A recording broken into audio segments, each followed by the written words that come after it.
let's talk about DOGE. So, of course, after his inauguration, the president wasted no time before establishing DOGE by executive order.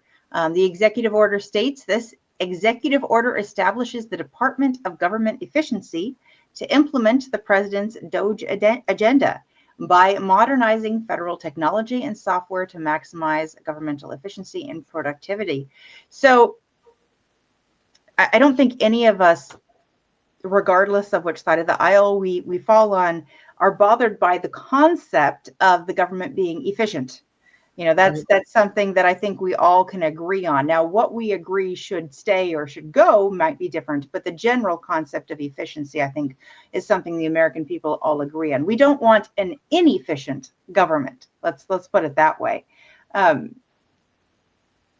have two questions for you. I'll start with the first one.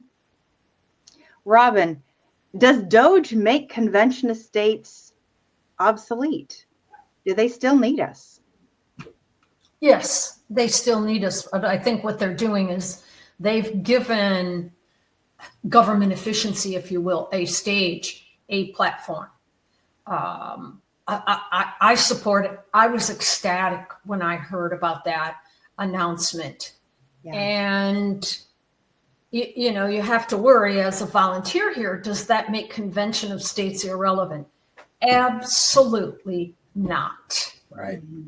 All of these changes come because the people they want this. They want the efficiency and the transparency that goes on. Now, if we've got somebody in there and they're going to champion that, go for it. But it's still going to, it's going to create waves up and down. But to me, it has to happen.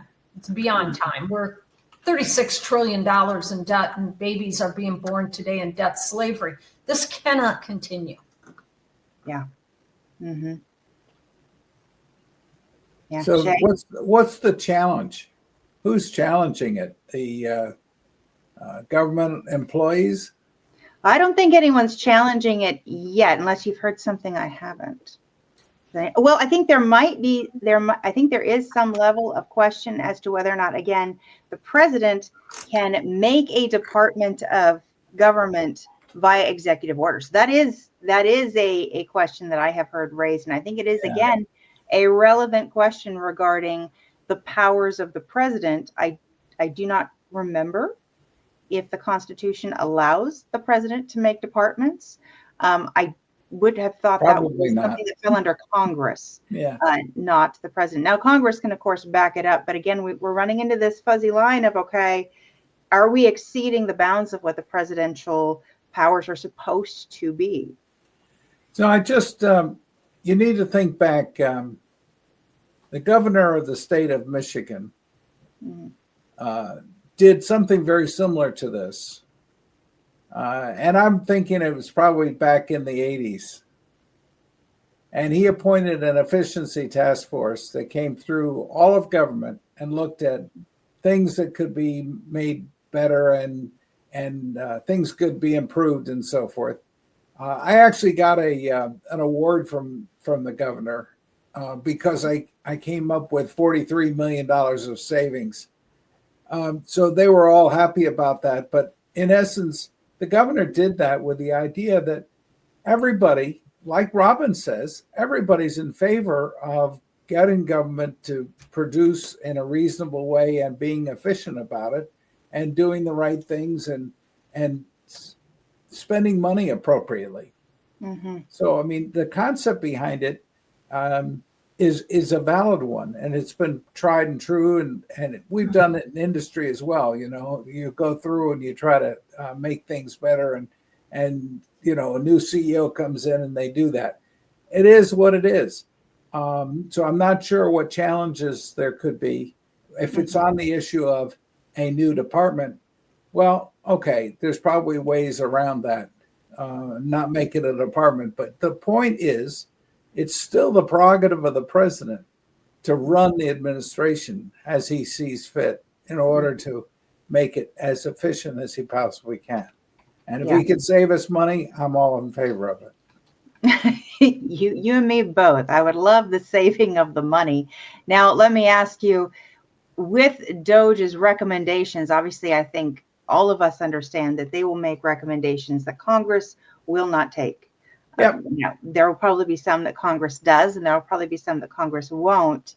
And there will probably be some that they recommend, or at least that they shed light on, that we need to dig into, but that Congress won't because they want to get reelected, or Yeah. or whatever it may be, or just because it is inconvenient for them, maybe. Correct. Which might be more the case.